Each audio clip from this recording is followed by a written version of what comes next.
Hola, muy buenas tardes. Bien, vamos a obviar, esta es la conclusión del programa que nosotros hicimos a principio del mes pasado de diciembre con el licenciado Atuey de Camps, que se quedó inconcluso. Entonces, la de hoy va a ser la conclusión.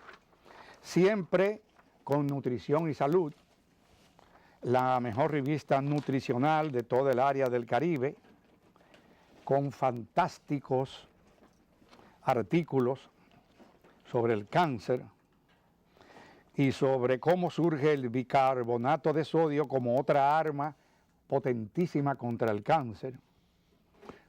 Pero al que descubrió esto, al doctor Simoncini, lo metieron preso como recompensa en Italia. Esa fue la recompensa por haber hecho ese descubrimiento, porque atentaba contra millones y miles de millones de euros con las grandes industrias farmacéuticas. Y eso fue el premio que recibió. Después también tienen a Jane Plant, una científica británica que de cáncer en la mama, inclusive le tuvieron que extirpar uno de los senos, y cómo curó en menos de 30 días de cáncer, dejando de tomar leche de vaca y sus derivados.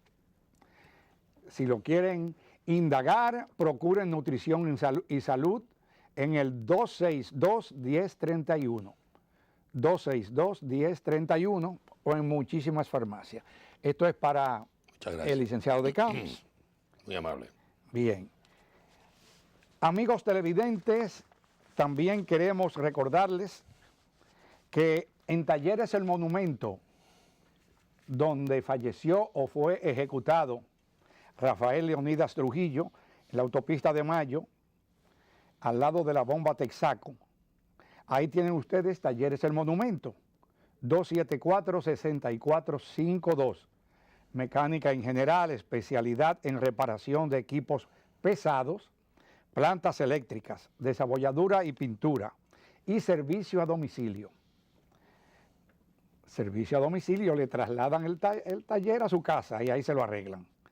Pregunte por el maestro Daniel Batista o Rafael Jaques. Le puedo asegurar que hay dos cosas: calidad en el trabajo mecánico, calidad y muy bajos precios. Aprovéchelos. 274-6452. Dentro de unos instantes iniciaremos con el licenciado Atuey de Camps. Bien, le deseamos un feliz año nuevo junto a su familia y junto a todos sus compatriotas dentro de su partido. Muy amable. Igual. Gracias. A ti, salud, que siga como hasta ahora lo has hecho, siendo el programa de más solera de Gracias. Todos los programas de entrevista del país, y hacer un programa por tantos años, más de 40. 47 voy a cumplir 47. En abril. No es una tarea fácil, y tú lo has hecho con un grado de profesionalidad increíble, y además con, ¿por qué no decirlo?, a veces con comprensión de gobiernos y otras veces con incomprensión de gobiernos de turno. Así es. Y tú has resistido muy bien y en una posición muy firme, y te felicito, y yo me complazco mucho en recibir tu amistad y brindarte, tanto yo como mi familia, también la... Gracias, licenciado. ¿Cómo evalúa usted los acontecimientos violentos y ocurridos el martes pasado durante el juicio disciplinario donde se expulsó de por vida del PRD a un expresidente, Hipólito Mejía, y a un presidente en funciones del partido, Andrés Bautista, así también como decretó la suspensión a 2 años del secretario general del PRD y de la secretaria de organización, Orlando Jorge Mera y Yanilda Vázquez. ¿Esto significa para usted que está el PRD ya más al borde de oficializar otra división? Mira, Alberto, este programa se produce en un momento muy importante. Y vamos a tratar de hacer un programa que sirva de ilustración no solamente a los PRDistas, a los competidores de los PRDistas, sino también al país y la historia. La historia, ¿por qué? Porque a veces si tú no corriges algunas desinformaciones, a fuerza de repetirla, va creándose una información torcida y eso finalmente se plasma. ¿Por qué yo no estoy en la dirección del PRD? Porque me opuse a la reelección presidencial de Hipólito Mejía. Pero salí yo del PRD. No, yo hice lo que hizo Hipólito Mejía, que siendo PRDista presidió el bloque institucional socialdemócrata por instrucciones de Peña Gómez. Hipólito Mejía no renunció del PRD. Yo no renuncié del PRD, ni Rafa Gamundi. Nosotros, ante el retorcimiento de la línea de principios histórica, decidimos formar un partido que representara la génesis de los principios históricos antirreeleccionistas. ¿Qué era lo que definía la diferencia entre reformistas y PRDistas? ¿La composición social de ellos? No.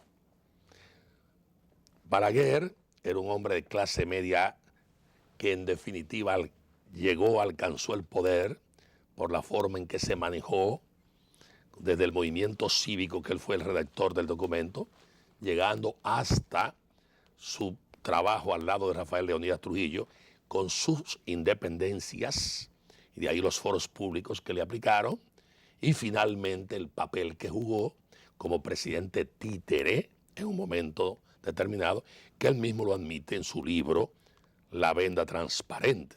Es decir, me pongo la venda, pero estoy viendo. Vamos a estar claros.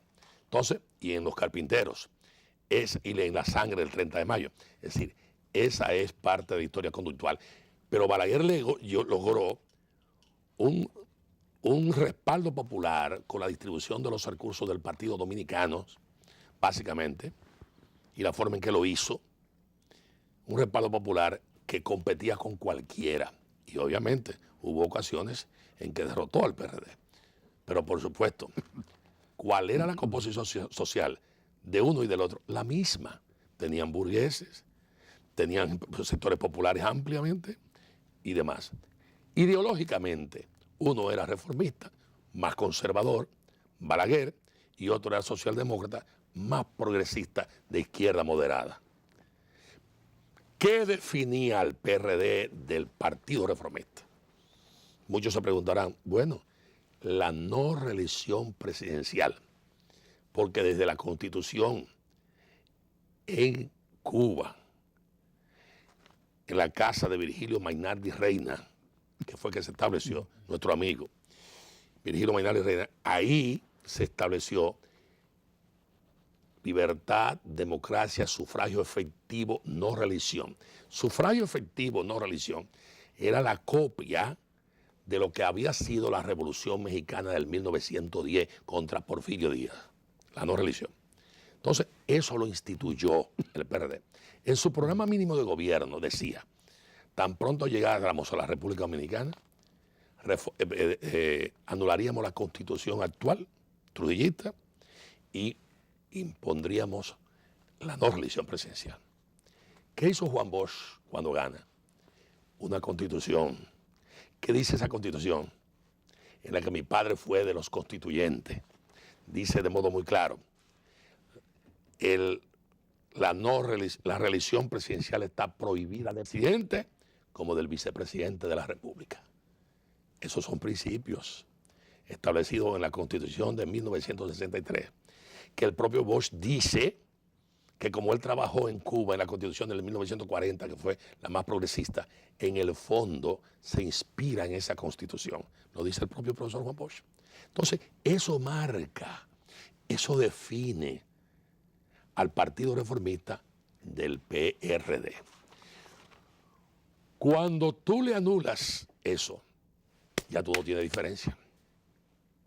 El ganado reformista o el ganado PRDista, como dirían algunos, puede pasar al corral que le dé la gana, porque ya no tiene ninguna estampa. Y eso fue lo que José Francisco Peña Gómez trató de sostener y mantener, diciendo que la reelección era el mal que se aposentaba en Palacio y que había sido la culpa de nuestros males tradicionales, con Horacio Vázquez, con Trujillo, con los que le sucedieron, como en el caso de Joaquín Balaguer, guardando las diferencias posteriores que asumió, etc. Entonces, eso fue así. Y a eso me opuse yo, por mi padre, por mi partido, y por la historia del país, y por mis luchas, que han sido la lucha del pueblo. A mí me han correspondido históricamente dirigir las manifestaciones de masa más grandes de la historia del país, la lucha del medio millón. Pues bueno, la ligamos a los sectores populares, ¿verdad? Entonces, no íbamos a renegar porque Hipólito quisiera o porque el otro quisiera, no. Y nunca olvido la declaración del cardenal. Esta reelección le va a costar muy duro a Hipólito Mejía y a toda la familia, dijo el cardenal Monseñor López de Rodríguez. Pero bueno, yo dije más que eso y fui insistente y levanté el discurso de Peña Gómez y todo el país sabe. Y Hipólito perdió. Mis diferencias no fueron personales, mis diferencias fueron políticas.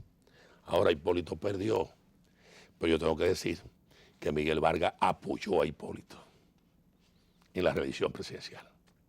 No es verdad que no lo apoyó. Miguel Vargas es mi compadre, pero amor no quita conocimiento. Juan Bosch y Peña Gómez eran compadres, pero amor no quita conocimiento. Bueno, era el secretario de Obras Públicas del gobierno de Hipólito. Exactamente. ¿Y qué iba a hacer? No podía obtener una independencia. ¿Cómo no? Eh, ¿Cómo no? Para cuando yo vi en el gobierno de Salvador Blanco que se encapotaba el cielo por ese tipo de cosas, fijé mi posición y renuncié. Es verdad, es verdad. Punto. Sí. Adiós, por porque usted tiene también ese material colgante para hacerlo cuando las circunstancias así lo indican. Bueno, él no lo asumió. Mi compadre no lo asumió. Mi compadre fue socio de Hipólito Mejía. Ahora, mis diferencias con Hipólito no han sido personales. Mis diferencias han sido políticas. Ya lo sé, porque de otra manera usted no lo hubiese apoyado en las pasadas elecciones presidenciales. Exactamente, pero partió de un principio de que Hipólito se hizo una autocrítica. Sí, aceptó el mea culpa de que él había caído en la trampa de la maldita reelección. De modo muy claro. Sí. Y yo tengo que admitir que mi corazón no necesariamente palpita del lado del PLD. Aun cuando tengo mucha coincidencia con Danilo Medina, le dije a Danilo, óyeme Danilo, yo pudiera apoyarte a ti, pero yo no puedo apoyar lo que Leonel entiende que es una sucesión monárquica. A él, presidente de la República por 3 periodos, y ahora mete a su señora. Pero ven acá, por Dios, no. Del mismo modo que objeté la reelección presidencial, también objeto la sucesión monárquica. Pero ven acá, yo respeto mucho la vicepresidenta de la República, pero ¿dónde están los méritos de la vicepresidenta de la República en este país? Cuando aquí hay tantos dirigentes del PLD, tan meritorios que se han sacrificado para haber sido vicepresidente de la República. Y puedo citar muchísimos compañeros, amigos míos, que están ahí, empezando por Euclides Gutiérrez Félix y por el amigo Franklin Almeida y llegando a muchísimos otros más. Pero bueno, también respeto el hecho de que el PLD tomó esa decisión y que Danilo estaba en una situación muy difícil en función de garantizar la unidad, según me expresó, obviamente, personas aledañas y el propio Danilo en su momento. Entonces, yo respeto eso. Ahora bien, cuando yo fundo con un equipo de hombres y mujeres que aceptó asumir esa responsabilidad y que resistió la corrupción en el Congreso para comprar los votos ante la actitud asumida por personas como Rafael Vázquez Fiquito, por ejemplo, que se plegó a la reelección presidencial y que se fue en el carro de José Francisco Peña Gómez, saliendo de la casa de la viuda de Peña Gómez. Y fue allá. O Papotico Crespo, que me dijo en el voto a Tuey, lo dijo ahí al votar, perdóname, pero la viuda me mandó a votar por la reelección. Y cuando Eulogia Familia resiste las ofertas económicas para ser sobornada y otros más, y cuando Héctor Aristi dice no a la reelección presidencial, Rafa Gamún dice no a la reelección presidencial, Obi Saldívar dice no a la reelección presidencial, Eulogia Familia y muchos otros más. Entonces, obviamente, nosotros fundamos, no salimos del PRD. Pero Luego, al fundar otro partido, la renuncia del PRD es automática. no, porque ya Peña Gómez había fundado un partido que era, y Jacobo, uno era el PRI y otro era el BIS. Pero no era un partido... Pero espérate, el BIS sí lo era, y el PRI también. Uno pusieron finalmente a Molina Ureña, Sí. y otro pusieron a Hipólito Mejía. Hipólito Mejía no presentó renuncia al PRD. Entonces nosotros se nos expulsa un mes y pico después. ¿Por qué? Porque obviamente tendrían que justificar de algún modo, con el uso de la fuerza y arbitrariamente, una acción que lloraba ante la presencia de Dios, la historia y José Francisco Peña Gómez, que era la religión, la maldita religión. Bueno, pero nosotros expulsamos a Fiquito automáticamente. Claro, y a los que actuaron de ese modo, de cierto modo, entonces, ¿qué hicimos? Obviamente, en excepción, cuadrarnos ahora qué sucedió, y esto es parte de la cronología que es importante que se sepa. Hipólito integró una junta central electoral que él dirigía totalmente. ¿Quién es? Mi amigo Salvador Ramos, que se comió la puerquita nuestra, preñada y todo. La pobrecita tenía 3 meses casi a punto de parir. Él la comió. Yo no sé si le dio diarrea, si le indigestió o qué. Parece que sí. Ahí estaba Rafael Díaz Vázquez, que era el tesorero que tenía Hipólito Mejía en su campaña. Óigame bien, ¿eh? Ahí estaba el juez Hernández Domínguez, que yo sé de paso, era un hombre totalmente de la causa de Hipólito, aunque visitaba mucho mi casa antes de ser designado. Bien, ahí estuvo el juez que participó en el caso de la persona en el barrio de Puerto Rico que en campaña murieron cuando le sacaron hierba a Hipólito Mejía en el barrio de Puerto Rico. Ese señor que arbitró ese juicio, en definitiva, fue llevado ahí. Es decir, la composición eran 5. Ahí quedaba entonces 1. En definitiva, ellos, la mayoría, tomaron esa decisión. ¿Qué hicieron? Bueno, estaba el presidente, el amigo Morel Cerda, que luego fue quitado ahí. ¿Qué hicieron? Hernán y Salazar, que era uno de los brazos derechos de Hipólito, y básicamente el adalid de la empresa reeleccionista, Hernán y Salazar, que es mi amigo, y el secretario de Agricultura, Elío Jaques, el secretario de Agricultura, que es mi amigo, hicieron algo que es, y esto lo estoy diciendo porque leí una declaración de los jueces de la Junta, diciendo que no habían precedentes jurídicos, que no es verdad lo que dijeron los jueces de la Junta. La constitución del Comité Ejecutivo Nacional del PRD eran 1.600 miembros, llevada por José Francisco Peña Gómez, porque Balaguer había metido un Comité Ejecutivo Nacional de 1.000 miembros. Y Peña Gómez dijo, en lugar de sacar, tenemos que ampliar. Y amplió a 1.600 miembros y estaba depositado en la Junta. Ese grupo afecto a Hipólito Mejía, decidió anular ese comité ejecutivo y le fue llevado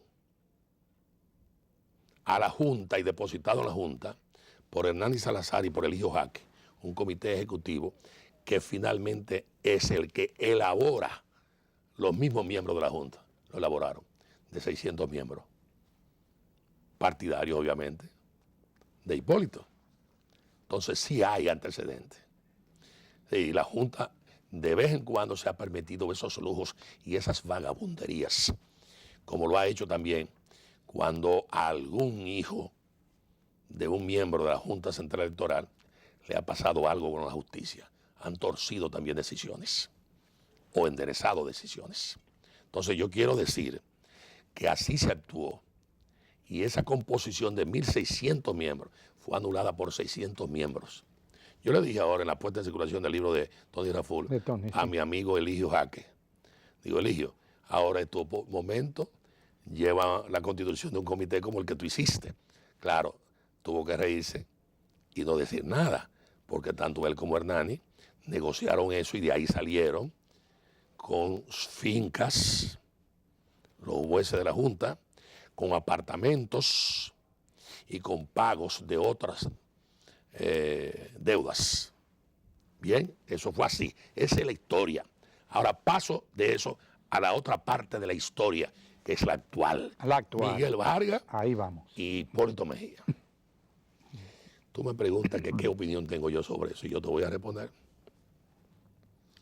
Alberto, me da muchísima pena. ¿Por qué?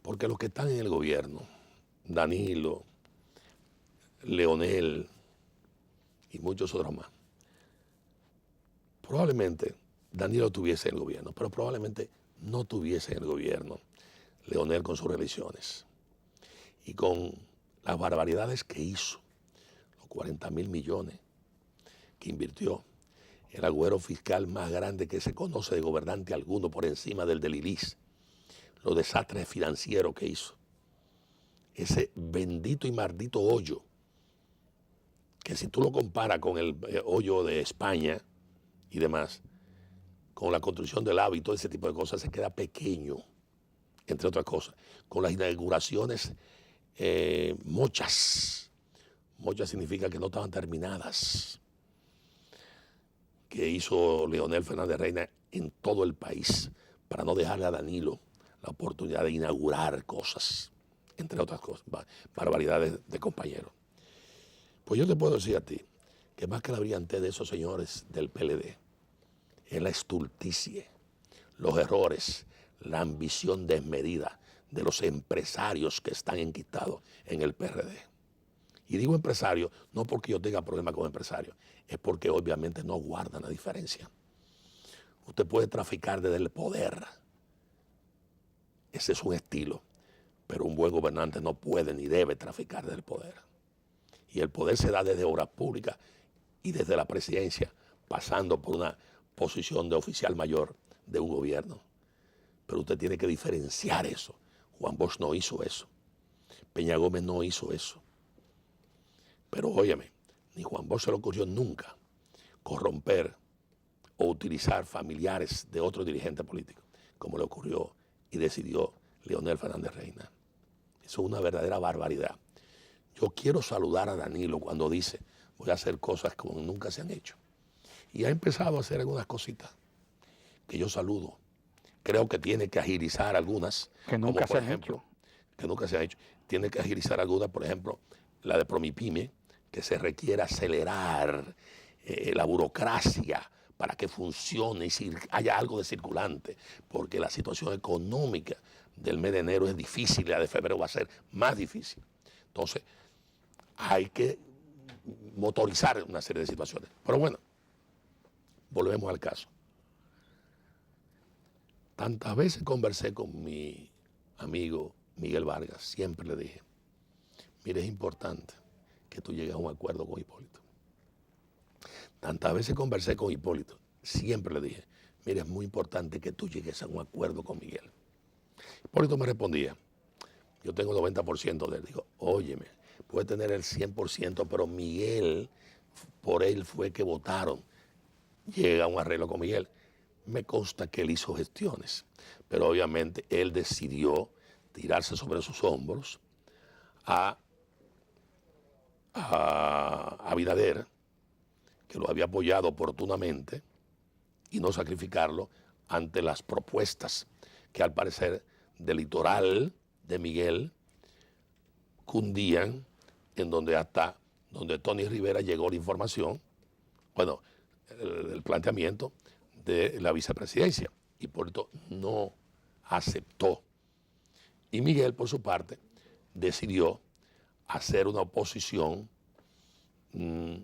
donde no se subió a la patana del suá, a la que él se había subido antes cuando aspiraba a la sindicatura, y, por supuesto, esa acción de él y demás le granjeó una actitud en donde se le ve, pese a que él proclamó su voto por el PRD, donde se le ve públicamente, donde se le ve como un opositor.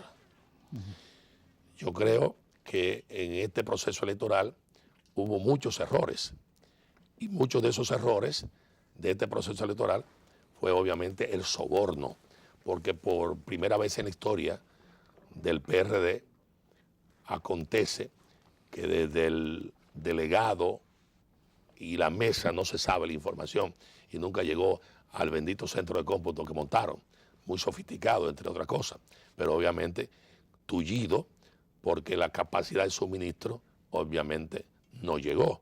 Por eso, con un 35% de información recibida, el centro de cómputo se rinde, entrega banderas y acepta los datos que suministra la Junta Central Electoral, donde usted sabe bien que ahí se colocaron situaciones muy especiales. Y no quiero entrar en mayor detalle por el momento. Entonces, en ese sentido, esa lucha ha sido en gran parte también estimulada desde viejo por el tema de las corbatas azules. ¿Qué quiero con esto decir? Leonel visita a Hipólito.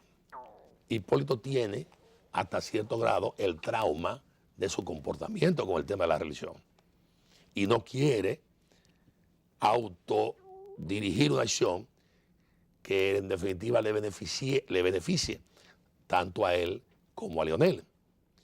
Miguel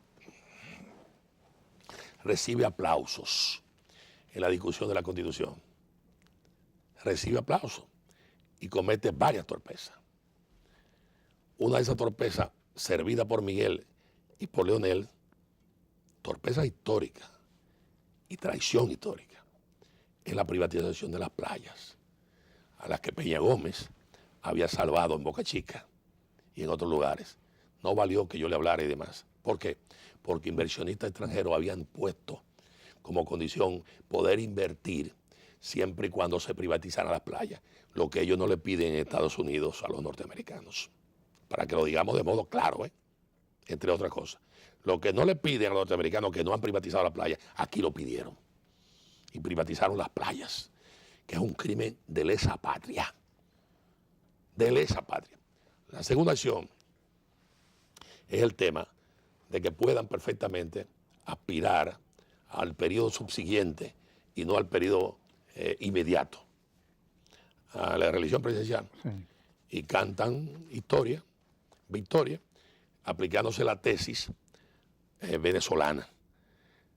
Esa tesis no fue la que aplicó Juan Bosch, pero a Leonel le convenía esa tesis. Y entonces afilan cuchillo contra su propia garganta. Miguel Vargas, convencido de que esos aplausos lo llevaban a la presidencia de la República, se mete en esa opción y la aprueban. Entonces, la supuesta actitud, que me disculpe mi amigo Jorge que dice que Miguel asumió una actitud antieleccionista, no, eso no fue así. Actitud antieleccionista, nada. Esa fue una actitud coyuntural para beneficiar lo que Leonel Fernández Reina quería, que era su participación en el 16. Entonces, le aplauden, los mismos PLDistas le aplauden, los mismos leonelistas le aplauden a Miguel. Y Miguel se cree que él va a habilitar con eso a Hipólito, pero que Hipólito no va a ir para ningún lado. Afiló cuchillo para su garganta. Entonces Miguel, con aquellos aplausos, después de haber jugado ping-pong con él, Leonel, entonces se presta a la barbaridad de ir a una convención con un padrón abierto, porque el padrón interno no servía. Señor, tú eres presidente del partido, haz un padrón electoral y tú tienes tiempo. Sanea el padrón electoral. Ah, no, los aplausos de Leonel en las corbatas azules le daban una cancha y Miguel para allá y paró el pecho. Óigame, parecía un pecho paloma. Miguel Vargas, creyéndose que eso era la verdad, subestimó a Hipólito. Hipólito, gobernante bueno o malo, 4 años resolviendo problemas y recorriendo el país, él que es un correcamino, había obviamente visitado, saludado a mucho más gente que Miguel, que es un hombre acostumbrado a vivir encerrado en una torre de marfil, entre otras cosas. Entonces, Hipólito le gana la convención. Pero Miguel comete varios errores. Primero pone a sus enemigos internos a dirigir la convención. Sus enemigos, Milagro, que yo quiero mucho, mi prima, Milagro Ortiz. Mi prima porque la mamá de Juan Bosch era Gaviño Cintrón y de Juana Díaz Ponce, Puerto Rico. Y mi abuela, Herminia, era Cortés Cintrón. Eran primas hermanas. Por eso lo estoy diciendo por primera vez, entre otras cosas. Entonces, Milagro, que había peleado con Miguel la presidencia del partido, sí, pero que Hipólito había apoyado a Miguel, obviamente. Milagros es la derrotada y Equea es el otro derrotado. Y Equea, obviamente, y quienes dirigieron, y el otro derrotado, mi amigo Hugo Tolentino, a quien Miguel lo coloca en una posición y después lo quiere retirar del orden de esa posición en la Diputación Nacional. Entonces, obviamente, esa situación iba a actuar, y actuó. Y Miguel afila cuchillo para su propia garganta y sale derrotado por Hipólito Mejía. ¿Qué era lo que había que hacer? Unificarse. Pero no se unifican. En las conversaciones que yo sostengo con ambos, se lo digo. Y mira, yo le tengo afecto a ambos. Lo estimo, lo aprecio y hasta lo quiero. ¿Cuándo fue la última vez que yo conversé con Miguel Vargas Maldonado? A raíz de la muerte de su hermana, que lo llamé desde Estados Unidos. Después no nos hemos visto, ni siquiera en una recepción. ¿Cuándo fue la última vez que yo conversé con Hipólito Mejía? Hace como 2 meses que él me visitó. Tengo que agradecer públicamente aquí que él y su hija, sus hijos, me mandaron unas frutas que son las mejores frutas de ahí en el mercado. Porque Hipólito y la familia tienen una empresa corporativa de importación de frutas, que son las mejores frutas que se venden en la República Dominicana y la traen desde Israel, California, la China, si hay que traerla, Chile y de cualquier parte del mundo para proveer al mercado de una fruta de calidad. Y la que me mandó, la pequeña muestra, son de altísima calidad. Y yo no le he dado las gracias y estoy aprovechando este programa también para dar las Y esto se ha convertido en más que un diálogo, en un monólogo. Histórico. Sí. Histórico. No, por eso lo hemos dejado. Exactamente. Por eso lo hemos dejado. Esta es no la lo hemos cronología de una muerte anunciada. Correcto. Como diría Gabriel García Márquez. Está bien. Bien, vamos a hacer un paréntesis para recibir unos mensajes y volvemos luego con el licenciado Atuay de Camps sobre esta grave y palpitante crisis que atraviesa el Partido Revolucionario Dominicano. Volvemos. Bueno, bien, entonces vamos al presente ahora. Dígame usted, ¿a dónde va a parar esto? Déjeme decirle a Alberto, yo espero que este programa te lo soliciten, el Archivo General de la Nación, porque esta es la historia presente y también pasada. Sí. Y además, como decía Juan Bosch, la historia no solamente es un espejo de lo que pasó, sino de lo que puede pasar. Está bien. Alguien muy cercano a mí me dice que Fello Suberví formó un partido político. No, Fello formó la Colmena. que no era un partido político. Y lo quiero aclarar, porque mi amigo Fello, a quien le tengo mucho afecto, es un hombre muy activo. Pero bien, ¿qué va a suceder? Mire, está convocado para el viernes, o se había convocado, una reunión del Comité Ejecutivo Nacional. Pero esta reunión del Comité Ejecutivo, a la que me voy a referir, ha sido antecedida por un tribunal donde se ha designado un fiscal que no ha recibido la bendición de la Comisión Política, en donde se dice que mayoritariamente tiene Hipólito Mejía. Hipólito, sí. Ni ha recibido la bendición del CEN, tampoco, que generalmente tanto la Comisión Política como el CEN refrendan las decisiones de designación del titular fiscal, que muchas veces fue Aridio de León, Sí. y también tiene que refrendar el presidente del tribunal, que en ocasiones fue un gran amigo, como fue el caso de Ares Maldonado, de Ares García, de Don Pasito, fue presidente de ese tribunal, y fue también Gungo Reyes, Ya. presidente del tribunal, Vamos. y varios otros más. Sí. Pero bien, entonces, en esa dirección se designa a Fiquito como presidente del tribunal. Eso debió haber sido conocido previamente.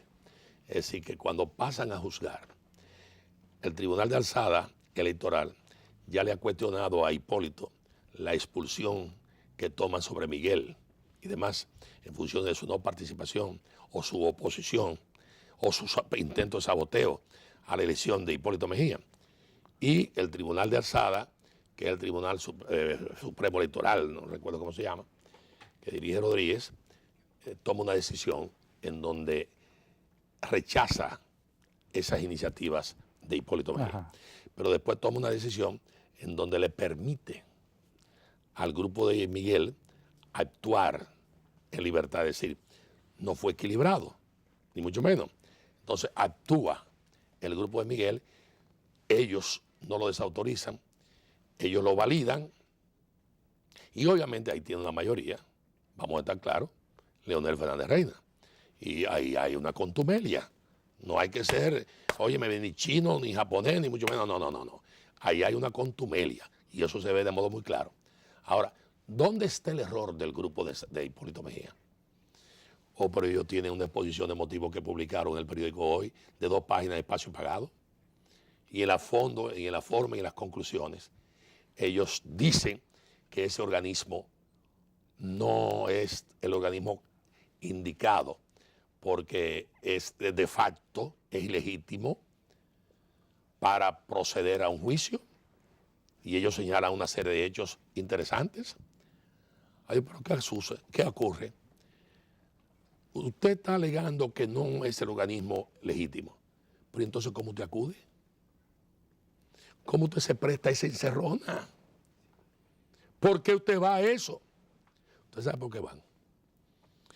Porque de ambas partes, y específicamente del grupo de Hipólito Mejía, hay más cabeza de ratón que cola de león. En el grupo de Hipólito. Sí, porque el grupo de Hipólito es más mayoritario. Sí. Es decir, tiene más gente. Es decir, ahí hay más gente con un afán de exhibicionismo y protagonismo. Hipólito tiene una actitud en ocasiones de dejarlo actuar. Digo en ocasiones porque no siempre es así. ¿Entiendes? Hipólito de vez en cuando tiene también sus pretensiones caudillistas y las asume cuando le vienen ganas, entre otras cosas. Entonces ahí tú tienes una serie de personas que en definitiva aspiran. Vamos a ver, Guido Gómez. Tienes a, ¿cómo se llama? Manuel Esquea Guerrero. Tienes a Orlando Jorge. Tienes al hijo de Abinader, a Luis Abinader. Tienes a Pacheco. Tienes a varios más. Entonces tú tienes ahí 10 grupos. Entonces cada uno entiende que hay escenarios que se le presentan que deben exhibirse. independientemente de que acudieran como público, entonces van a la encerrona, que no tenían que ir a esa encerrona, y le dan el tablazo. ¿Qué consistió en? La expulsión. Ajá. Muy bien. Para Ahora, que todo el mundo. ahora bien, un tribunal del PRD histórico no tiene por qué refrendar sus decisiones, ni en una comisión política ni en un CEN. Esa es la historia del PRD. Lo que sí tiene que ser refrendado son quienes lo integran ese tribunal. ¿Me explico? Y eso no fue refrendado. Pero como ellos pudieron haber cambiado los estatutos y haber hecho lo que les dé a la gana después que yo me fui de ahí, yo quiero decir que la historia es que tú no puedes necesariamente ser refrendado en el PRD porque en definitiva tú anulas la independencia del tribunal. Lo que tú tienes que hacer es, de principio, sí definir colegiadamente, no unilateralmente, quienes integran ese tribunal. Y eso es lo que generalmente se ha hecho, siempre. Ahora bien, al parecer no se hizo así. Miguel, muy hábilmente, ante la información de que Hipólito va a convocar y que no acepta, va a convocar a la Comisión Política, le convoca el Comité Ejecutivo Nacional, que es un organismo superior, y que la gente de Hipólito habían estado tratando que se le convocara. Al convocarle el Comité Ejecutivo Nacional, obviamente, se supone que Miguel tiene su trompo embollado, o Hipólito tiene el suyo embrollado. Pero Hipólito entonces asume el reto y dice, voy, dice. Y obviamente el lugar para el escenario de esta reunión se utiliza nuevamente al Dominican Fiesta, al Concord, no sé cómo se llama ahora, que es un gran hotel. Y acontece entonces que ante este impasse que se presenta, y habida cuenta de que se ha dicho que la policía no debe de participar, mientras que en el otro caso participó la policía con 3 círculos que hizo, obviamente, y en donde controlaron el ambiente. No obstante, por supuesto, la gente de Miguelito ocupó el salón de actos, entre otras cosas. Entonces rebosó ahí, aunque afuera tenía más gente, la gente de Hipólito Mejía. Entonces, ¿qué acontece? Van a ese matadero electoral los abogados y los que se prestaron a ir a eso. A eso es la crónica de una muerte anunciada. Entonces, ahí tú tienes el otro factor. Hágalo un poquito más fácil para que todo el mundo de letrados y sobre todo iletrados puedan entender. Ok, ahí tú tienes el otro factor. Cuando en definitiva ellos toman la decisión, Miguel entonces acude al Comité Ejecutivo Nacional. Si tú acudes al Comité Ejecutivo Nacional, ya no tienes por qué acudir a la Comisión Política, que es un organismo subalterno de la Comisión del Comité Ejecutivo Nacional. Ahora, el hotel niega el alquiler y ahí viene la prolongación de la crisis. ¿Le viene mal esto al gobierno? No, no le viene mal al gobierno, porque mientras esta fiesta siga, el gobierno va más suave. Ahora, el gobierno está con el Danilo Medina metido. Yo diría que Danilo Medina no está metido, pero también no tiene por qué no meterse. La policía no puede ir si no tiene las instrucciones del presidente de la República. Claro, la seguridad pública también tiene que garantizarse y hay una serie de cosas más. Entonces tú tienes aquí una prolongación de esta crisis. ¿Cómo se puede resolver esta crisis? Mira, mi querido amigo, desgraciadamente cuando un dirigente nacional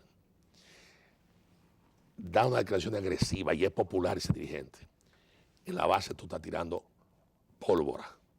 Mientras la discusión está arriba no hay problemas, pero cuando tú la bajas, tú tienes problemas. Yo sé de dirigentes que han dicho, siga para adelante, no se preocupe, y rompe una pierna de un dirigente de masa es matar a uno.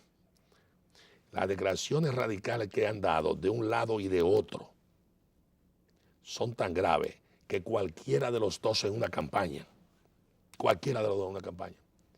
corre riesgos muy serios ante el fanatismo que se produce. Inclusive en este país. Entonces, esa es una irresponsabilidad del dirigente que actúa de ese modo. Que en este caso Miguel Vargas e Hipólito Mejía tienen que tener mucho cuidado con el lenguaje que asumen o que asuman. ¿Por qué? Porque los dos están obligados a llegar a un entendimiento. Si no lo entienden así, le estarán haciendo el mejor de los servicios al PLD y el peor de los servicios a la República Dominicana. Por supuesto, tampoco hay que entender que el PRD es la última Coca-Cola del desierto. No, porque finalmente con las protestas social que hay de los indignados, en el país se puede producir lo que se produjo en Venezuela, guardando la diferencia en términos militares. La corrupción de Acción Democrática y la corrupción del COPEI, como la corrupción del Partido Reformista, como la corrupción del PLD, como la corrupción del PRD, con sus excepciones, obviamente, genera otras instancias. Y esas otras instancias pueden ser un frente nacional. Pero no hay derecho a que eso se produzca si en definitiva se arbitra un proceso como Dios manda en una institución histórica como ha sido el PRD, en gran parte despedazada por quienes lo han dirigido desde el gobierno y desde el partido. Ya. Fíjese, de aquí a 2 días tengo entendido que se va a reunir, ¿verdad? El CEN. Eso dicen. Se solicita. Es decir, este programa se ha convertido más en monólogo que de diálogo. Naturalmente, yo no he interrumpido porque sé que usted está... yo he sido parte del programa. Naturalmente, y esto es una parte de la historia. Imparcial. Sí. Ahora usted quiere meter la cuchara y torcer esto, bueno, pues ya, y usted no lo ha hecho así. Está bien, perfecto. Ahora, eso nos obliga a participarle. Siéntese. Compleja, man. No la compleja. No, además, usted sabe bien, además, me enseñaron en mi casa que cuando un mayor se para, el menor tiene que pararse antes. No, pero lo único que falta es que me pida la bendición. Muy bien. Bien, entonces nos obliga a concluir en una tercera parte. Bueno, con mucho gusto. Porque esto se queda inconcluso de nuevo y el país está sufriendo esta crisis de una manera cavernosa. Así es. ¿Lo sabe? Así es que... Cavernosa y penosa. Penosa. Así es que nos obliga esto a concluir en un tercer programa de televisión. Este programa se lo va a pedir a usted el Archivo General de la Nación. Sí, don Roberto Casay, con muchísimo gusto lo va a tener a su disposición. Tanto este como el que pensamos en concluir el domingo pasado. Posterior. Pues nada, amigos televidentes, acaban ustedes de escuchar la segunda parte de este programa con el licenciado Atuey de Camps, participante histórico, relatando todos los pormenores acontecidos desde hace más de 20 años hacia acá. Espérenos el próximo domingo con la conclusión de la crisis que azota el Partido Revolucionario Dominicano en la actualidad. Los esperamos. Mientras tanto, sea usted el jurado. Y hasta el domingo próximo.